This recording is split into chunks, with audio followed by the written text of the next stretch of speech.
Good morning all. ഇന്നത്തെ topic വരുന്നത് AI video generators ആണ്. സോ AI വീഡിയോ ജനറേറ്റേഴ്സ് എന്ന് പറഞ്ഞിട്ടുണ്ടെങ്കിൽ നമ്മൾ ലിവിങ് ചെയ്യുന്ന ഈ ഡിജിറ്റൽ വേൾഡിൽ ഒരു വീഡിയോ കോണ്ടന്റ് എന്ന് പറയുന്നത് മോസ്റ്റ് പവർഫുൾ കമ്മ്യൂണിക്കേഷൻ ടൂൾ ആണ് അല്ലേ? സോ അതുകൊണ്ട് തന്നെ ഇപ്പം യൂട്യൂബിലാണെങ്കിലും ഇൻസ്റ്റാഗ്രാമിലാണെങ്കിലും ഡെയിലി മില്യൺസ് ഓഫ് വീഡിയോസ് ആണ് ഹോസ്റ്റ് ചെയ്യുന്നത്. സോ ഇത് ട്രഡീഷണൽ വേയിൽ നമ്മളൊരു വീഡിയോ ഹോസ്റ്റ് ചെയ്യാന്ന് പറയുമ്പം ആദ്യം ഒരു ക്യാമറ സെറ്റ് ചെയ്യുന്നു ആൻഡ് ഷൂട്ട് ചെയ്യുന്നു, ടെസ്റ്റ് ചെയ്യുന്നു, ഫൈനലി അത് പോസ്റ്റ് ചെയ്യുന്നു. എക്സാക്ട്ലി ഇതൊരു ടൈം കൺസ്യൂമിങ് ആക്ടിവിറ്റിയാണ്. സോ ഇത് AI വന്നപ്പം ഇതെല്ലാം ചേഞ്ച് ആയി. നമ്മളൊരു സിമ്പിൾ പ്രോംപ്റ്റ് കൊടുക്കുമ്പോൾ തന്നെ നമുക്ക് എന്ത് ചെയ്യുന്നുണ്ട്, ഒരു റിയലിസ്റ്റിക് വീഡിയോ ആയിട്ട് അത് ജനറേറ്റ് ചെയ്ത് തരുന്നുണ്ട്. സോ ഈ ഒരു കോൺസെപ്റ്റിനെയാണ് നമ്മൾ AI വീഡിയോ ജനറേറ്റർ എന്ന് പറയുന്നത്.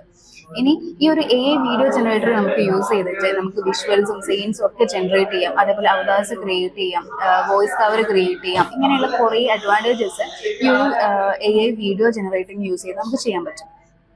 ഇനി എങ്ങനെയാണ് ഒരു AI വീഡിയോ ജനറേറ്റിംഗ് വർക്ക് ചെയ്യുന്നതെന്ന് വെച്ചാൽ, ആദ്യം നമ്മളൊരു പ്രോംപ്റ്റ് കൊടുക്കുന്നുണ്ട്. ഒരു സിമ്പിൾ പ്രോംപ്റ്റ് ആണെങ്കിൽ ആദ്യം ഒരു ഇൻപുട്ട് പ്രോംപ്റ്റ് കൊടുക്കുന്നു ആൻഡ് അതിന്റെ ബേസിൽ നമുക്ക് അതിന്റെ ബാക്ക്ഗ്രൗണ്ടും സീൻസും ഒക്കെ ജനറേറ്റ് ചെയ്യുന്നു ആൻഡ് അവതാർ ക്രിയേറ്റ് ചെയ്യുന്നു, വോയിസ് കവർ ക്രിയേറ്റ് ചെയ്യുന്നു. ഫൈനലി ആ വീഡിയോ ഔട്ട്പുട്ട് ആയിട്ട് നമുക്ക് കിട്ടുന്നു.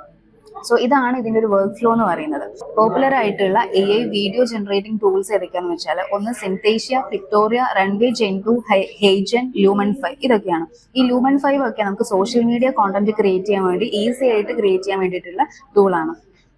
ഇനി ഈ AI വീഡിയോ ജനറേറ്ററിന്റെ അഡ്വാൻറ്റേജസ് എന്ന് പറയുന്നത് എക്സാക്ട്ലി അത് ടൈം സേവ് ചെയ്യാൻ നമ്മളെ ഹെൽപ്പ് ചെയ്യുന്നുണ്ട്. ബിക്കോസ് ഇപ്പം നമ്മളിപ്പം ഒരു ക്യാമറ സെറ്റ് ചെയ്യുന്നു, ഷൂട്ട് ചെയ്യുന്നു, എഡിറ്റ് ചെയ്യുന്നു, ഇത്രയും പ്രോസസ്സ് ഒക്കെ അത് ഒഴിവാക്കി നമ്മളൊരു ടെക്സ്റ്റ് ഇൻപുട്ട് ആയിട്ട് കൊടുക്കുമ്പോൾ തന്നെ അത് റിയലിസ്റ്റിക് വീഡിയോ ആയിട്ട് കൺവേർട്ട് ചെയ്ത് തരുന്നുണ്ട്. സോ അതൊരു ടൈം സേവിങ് ആക്ടിവിറ്റിയും കൂടെയാണ്.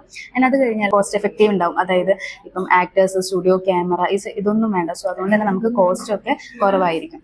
ആൻഡ് ഇപ്പം വീഡിയോ എഡിറ്റ് ചെയ്യാൻ പറ്റുന്ന സ്കില്ലിന്റെ ആവശ്യമൊന്നുമില്ല. അതേപോലെ മൾട്ടി ലാംഗ്വേജസ് ഒക്കെ ഇത് സപ്പോർട്ട് ചെയ്യുന്നുണ്ട്. സോ ഇതൊക്കെയാണ് ഇതിന്റെ മെയിൻ അഡ്വാൻറ്റേജസ് എന്ന് പറഞ്ഞാൽ. ഇനി എന്തൊക്കെയാണ് AI വീഡിയോ ജനറേറ്റേഴ്സിന്റെ ചാലഞ്ചസ് എന്ന് വെച്ചാൽ, ഫസ്റ്റ് ഓഫ് ഓൾ ഒന്ന് ചിലപ്പോൾ നമുക്ക് കിട്ടുന്ന അവതാർ അൺറിയലിസ്റ്റിക് ആയിട്ട് തോന്നാനുള്ള ചാൻസ് ഉണ്ട് ചിലത്. സോ അതൊരു ചലഞ്ച് ആവാനുള്ള ചാൻസ് ഉണ്ട്. അതേപോലെ ഇപ്പം നമ്മൾ ഒരു AI സ്ക്രിപ്റ്റിന്റെ ബേസിലായിരിക്കും നമുക്ക് കിട്ടുന്ന കോണ്ടന്റിന്റെ ആക്യുറസി ഉണ്ടായിരിക്കും. അത് പിന്നെ അതേപോലെ ഡാറ്റ പ്രൈവസി, കോപ്പിറൈറ്റ് ഇഷ്യൂസ് ഇങ്ങനെയൊക്കെ ഉണ്ടാവാനുള്ള ചാൻസ് ഉണ്ട്. സോ ഇതൊക്കെയാണ് ഇതിന്റെ മെയിൻ ചാലഞ്ച് എന്ന് പറയുന്നത്. സോ കൺക്ലൂഷൻ എന്ന് പറഞ്ഞിട്ടുണ്ടെങ്കിൽ, ഫ്യൂച്ചറിലുള്ള ഡിജിറ്റൽ വേൾഡിൽ നമ്മൾ ഈ കോണ്ടന്റ് ക്രിയേറ്റേഴ്സിനൊക്കെ ഒരു മസ്റ്റ് ഹാവ് ടെക്നോളജി ആയിരിക്കും ഈ AI വീഡിയോ ജനറേറ്റേഴ്സ് എന്ന് പറയുന്നത്. Okay, thank you.